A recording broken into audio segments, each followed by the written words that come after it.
Hi friends, welcome to Shashtika kitchen. இன்றைக்கி கல்யாண வீட்டில் செய்கிற மணத்தக்காளி வத்த குழம்பு எப்படி செய்யலான்னு பார்க்கலாம். அதுக்கு தேவையான பொருட்கள் பார்க்கலாம். 2 டீஸ்பூன் மணத்தக்காளி வத்தல். தாளிப்புக்கு தேவையானது கடுகு, உளுந்தம்பருப்பு, கடலைப்பருப்பு, பெருங்காயம், கருவேப்பிலை, ஒரு எலுமிச்சை சைஸு புளி, அப்புறம் கொஞ்சம் சின்ன வெங்காயம்.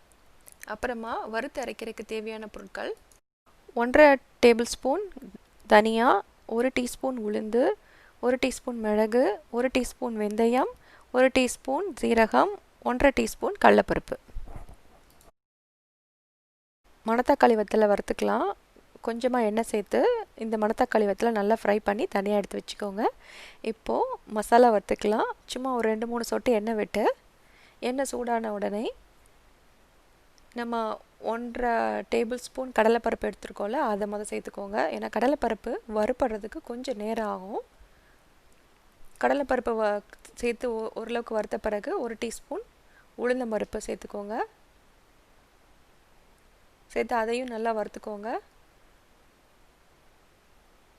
அப்புறம் 1.5 டேபிள் ஸ்பூன் தனியா இதோட சேர்த்துக்கலாம். ஒரு 2-3 நிமிஷம் ஆகும். அப்புறமா 1 டீஸ்பூன் மிளகு சேர்த்துக்கோங்க. அதையும் வறுத்துக்கலாம். இதையெல்லாம் நல்லா வறுப்பட்டக்கு அப்புறமா நம்ம எடுத்து வச்சுருக்க 1 டீஸ்பூன் சீரகமும், வெந்தயம், அப்புறமா வத்தல் எல்லாத்தையும் ஒன்றா சேர்த்துக்கலாம். இதெல்லாம் வறுப்படுறதுக்கு கொஞ்சம் நேரம் தான் ஆகும், அதனால் கடைசியாக சேர்த்துக்கலாம். சேர்த்துட்டு இது எல்லாத்தையும் பவுட்ரு பண்ணி எடுத்து வச்சுக்கோங்க. குழம்பு செய்யலாம். ஒரு வானலியில் கொஞ்சம் நிறையாவே நல்லெண்ணெய் சேர்த்துக்கோங்க. 4 டேபிள் ஸ்பூன் அளவு எண்ணெய் சேர்த்துருக்கேன். சேர்த்துட்டு இதில் தாளிப்புக்கு 1 டீஸ்பூன் கடுகு, உளுந்து, 1 டீஸ்பூன் கடலைப்பருப்பு சேர்த்துக்கலாம். சேர்த்துட்டு இது எல்லாமே நல்லா பொரியட்டும். பொரிஞ்சதுக்கப்புறமா ஒரு கொத்து கருவேப்பிலையில் நம்ம கட் பண்ணி எடுத்து வச்சுருக்கிற சின்ன வெங்காயம் சேர்த்துக்கலாம். சேர்த்துட்டு இதையும் நல்லா ஃப்ரை பண்ணிக்கோங்க. சின்ன வெங்காயம் இன்னும் கொஞ்சம் உங்களுக்கு பிடிக்குன்னா இன்னும் நிறையவே சேர்த்துக்கலாம். சேர்த்துட்டு இந்த சின்ன வெங்காயம் நல்லா வதங்கினதுக்கப்புறமா ஒரு 1/4 டீஸ்பூன் பெருங்காயத்தூள் சேர்த்துக்கிறேன். சேர்த்துட்டு அது நல்லா பொரியட்டும். இதுக்கப்புறமா நம்ம எடுத்து கரைச்சி வச்சுருக்கிற ஒரு லெமன் சைஸ் அளவு புளி தண்ணி இதோடு சேர்த்துக்கலாம். சேர்த்துட்டு ஓரளவு கொதிக்க விடுங்க. கொஞ்சம் கொதி வந்ததுக்கப்புறமா கொஞ்சமாக மஞ்சத்தூள் சேர்த்துக்கலாம். மஞ்சத்தூள் சேர்த்துட்டு இதையும் ஒரு 2 நிமிஷம் கொதிக்க விடுங்க.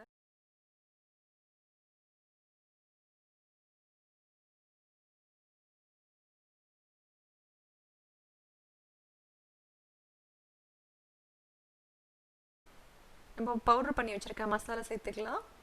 சேர்த்துட்டு இதை நல்லா ஒரு தடவை கலந்து விடுங்க.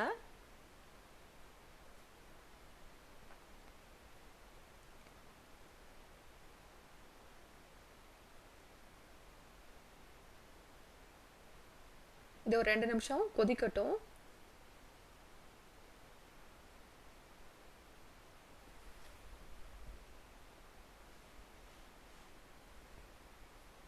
அப்புறமா இதில் இந்த குழம்புக்கு தேவையான அளவு தண்ணி சேர்த்துக்கலாம். அப்புறமா இதுக்கு தேவையான அளவு உப்பும் சேர்த்துக்கலாம். சேர்த்துட்டு கொதிக்க விடுங்க. ஒரு மூடி போட்டு மூடி ஒரு 10 நிமிஷம் நல்லா குக் பண்ணிக்கலாம். 10 நிமிஷம் ஆயிடுச்சு. நல்லா கொதி வந்துடுச்சு. இப்போ வறுத்து வச்சுருக்கிற மணத்தக்காளி வத்தல் இதோட சேர்த்துக்கலாம். சேர்த்துட்டு மறுபடியும் இந்த மணத்தக்காளி வத்தல் ஃபுல்லாக இந்த குழம்போட நல்லா வேகணும். அதோட எக்ஸ்ட்ராக்ட் ஃபுல்லாக நல்லா இறங்கணுன்னா மறுபடியும் இது ஒரு 10 நிமிஷம் வேக வச்சு நம்ம குழம்ப ஓப்பன் பண்ணி பார்க்கலாம். நம்மளுடைய மணத்தக்காளி வத்தல் குழம்பு கெட்டியாக சூப்பராக ரெடி ஆகிடுச்சு. இந்த மாதிரி இந்த பதத்தில் இருக்கும். இதில் தேங்காய் எதுவும் சேர்க்காதனால வெளியிலவே 2 நாள் நீங்கள் வைக்கலாம். ஃப்ரிட்ஜில் வைக்கிறீங்கன்னா 1 வாரம் வரையில் குழம்பு கெட்டு போகாமல் சூப்பராக இருக்கும். இந்த மணத்தக்காளி வத்தலில் நிறைய நல்ல சத்துக்கள் இருக்குது. நம்ம குடலுக்கு, வயிற்றுக்கு, கல்லீரலுக்கு ரொம்பவே நல்லது. அதனால அடிக்கடி சேர்த்துக்கோங்க. இந்த மணத்தக்காளி வத்தல் குழம்பு நீங்களும் செஞ்சு பாருங்கள். செஞ்சு பார்த்துட்டு உங்களோட கமெண்ட்ஸை சொல்லுங்கள். சஷ்டிகா கிச்சனை லைக் பண்ணுங்கள், சப்ஸ்கிரைப் பண்ணுங்கள். இன்னொரு நல்ல ரெசிபியில் உங்கள் எல்லாரையும் சந்திக்கிறேன். பாய்.